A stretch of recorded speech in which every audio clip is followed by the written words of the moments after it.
Men in drag, double entendres, gags, and it's behind you! Pantomime, aka panto, is a type of musical comedy that's developed in England and it is performed throughout UK and other English-speaking countries usually during around Christmas or New Year times. It is based on a well-known fairy tale or fable and it includes a lot of singing, dancing to pop songs, gender crossing actors, slapstick comedy, lots of gags, and a lot of audience interactions.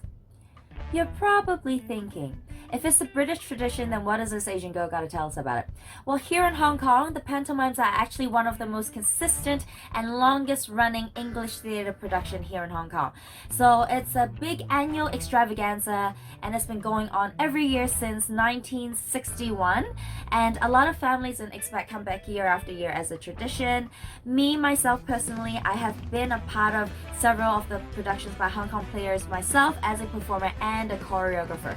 So for my local friends here in Hong Kong who wants to watch or be a part of the next production, or anyone anywhere around the world who just want to know what a pantomime is, here is my breakdown of the show. The history of pantomime.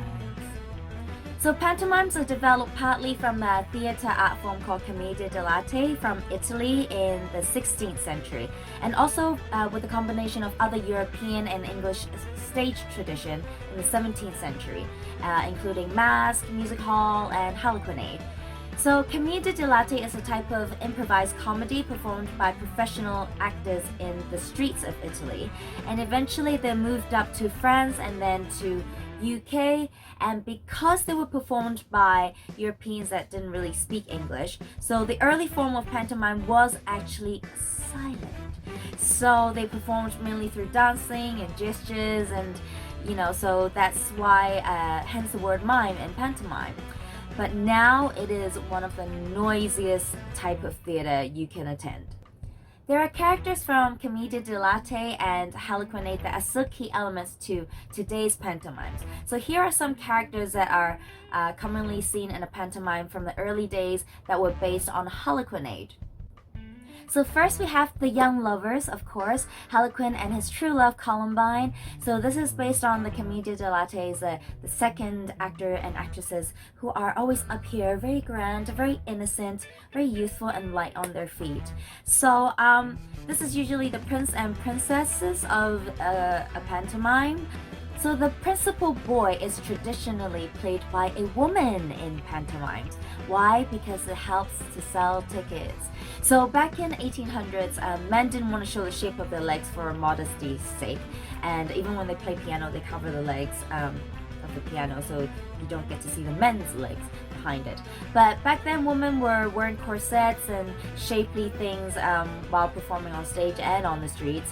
So they were offered to be on stage to play the lead principal boy in the condition that they would wear tights and show their shapely legs, because apparently back then people really wanted to see nice calves and ankles.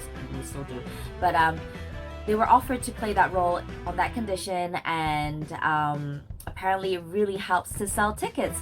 And for us, we still do that. Hong Kong players still sometimes have a woman as the lead principal boy. Not always in tights, but we still do that sometimes, depending on the cast we see. So also in the harlequinade is the pantaloon. He's the overprotective father who's usually a bit greedy and also foolish. And under him there are two servants.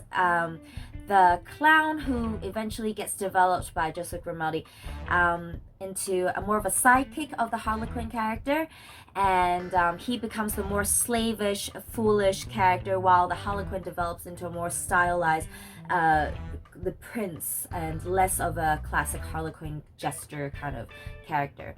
And the other servant sometimes is in love with Columbine.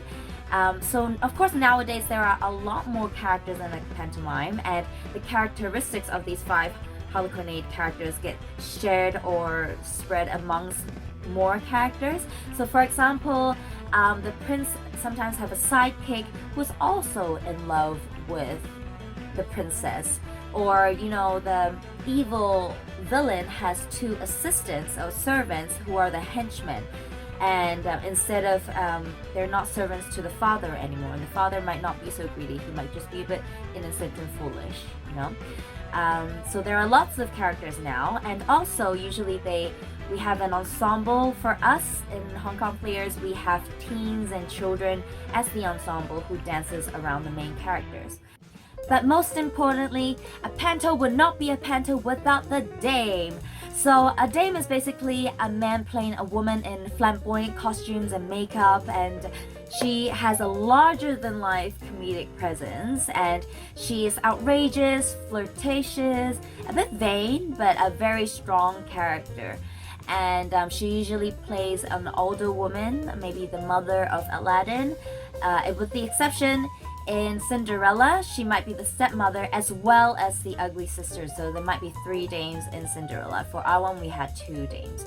But yeah, she's the one that usually interacts a lot with the audience and breaks the fourth wall. And usually she gets the crowd going as well. The story of pantos are always based on well-known fairy tales and fables, but they are rewritten every year to include a lot of like modern twists, pop songs, and topical jokes about current affairs or pop culture, you know, to keep things fresh and relevant. So for example, our Snow White turns into Lara Croft and saves the day eventually because our prince was pretty useless, so girl power.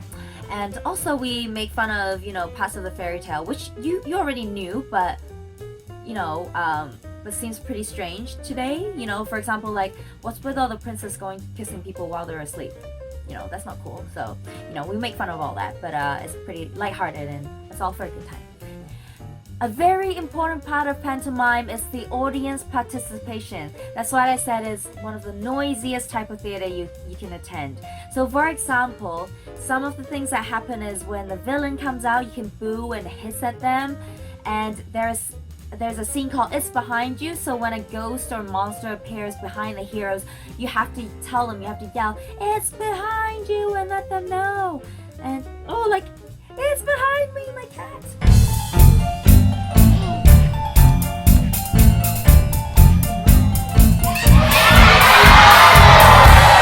Robert, over here.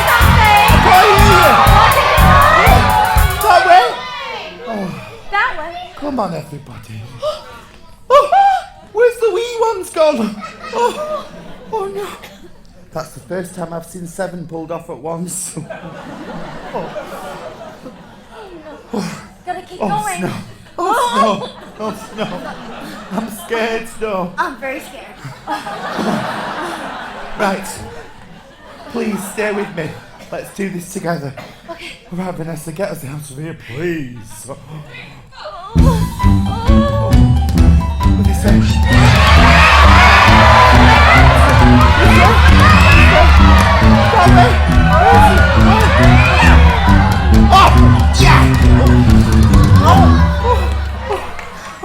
Nice job, Dave. Girl power!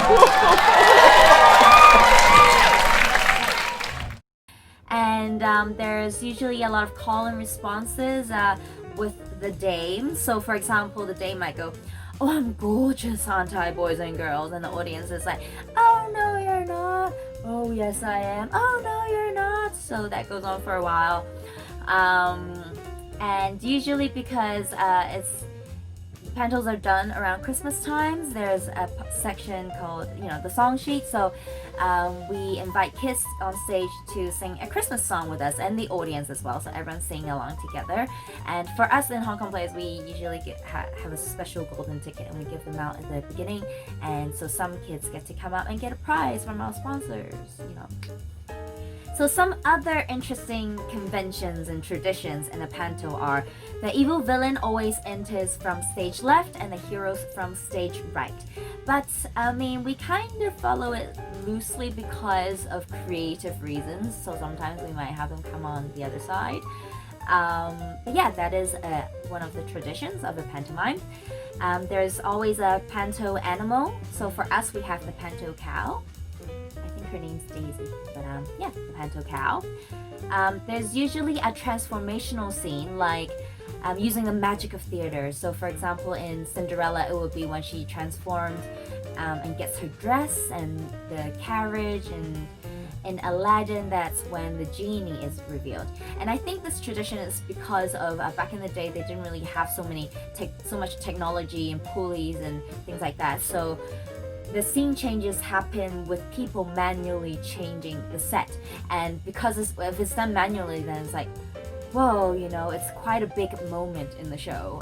But now we also do that by using, you know, bars and flies and projection and things like that, using the magic of theater. And this tradition, please let me know if it's a Hong Kong players thing or if it's actually a pantomime tradition elsewhere as well. So for us, Hong Kong players, on our very last show, we usually play some pranks on people or challenge the cast in a way that doesn't affect the show. So for example, one year they sang Flying Without Wings, and there was 4 bar stools, so just, you know, to give the boy band look. And on the very last show, I saw the princess running across backstage with a tiny stool. So what she did was replace one of the bar stools with a tiny one. So, you know, when they started singing, the actor's like, 3 of them's up here and 1 had a stool all the way down here, and it looked hilarious, but it didn't really affect the show because, you know, he just like went on with it, and that was really funny for us to look at. Yeah, that. And another year, you know, the adult cast have to somehow fit in the word sausage in the dialogue, somehow fit in the show, casually, whatever, subtly, just fit it in somehow. But yeah, I don't know if that's a Hong Kong players thing or if it's actually a pantomime tradition, but please let me know if you also do it somewhere, not in Hong Kong. Please leave a comment and let me know. And another tradition that we have, also I don't know if it's a Hong Kong thing or if it's a panto thing, but at our wrap-up party we have an after-show show. So what we do is the crew usually, the backstage crew, they do parodies of songs that are in the show, but the parodies are about the cast and the production. So, you know, it's like a mini panto, not the panto. But yeah, so this is also a tradition of ours. Please let me know if this is a general panto thing or if it's just our company that does this. Anyway, that's all I have for you today about pantos. I know it sounds really ridiculous and crazy and outrageous, but I think it's the kind of culture that you have to go and experience for yourself to really understand. But I totally recommend it. It's pure joy, it's great entertainment and a lot of fun. Have you been to a panto or been a part of one? Or is it part of your family tradition to go every year? Please let me know in the comments below and share your experience of a panto. I'd love to know what it's like in other countries.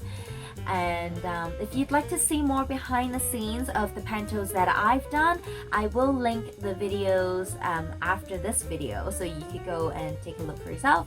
And I do upload videos about my performing arts life a lot, so if you want to see my future videos, please subscribe and hit that bell and go check out my other videos as well. So I will see you in the next one. Bye!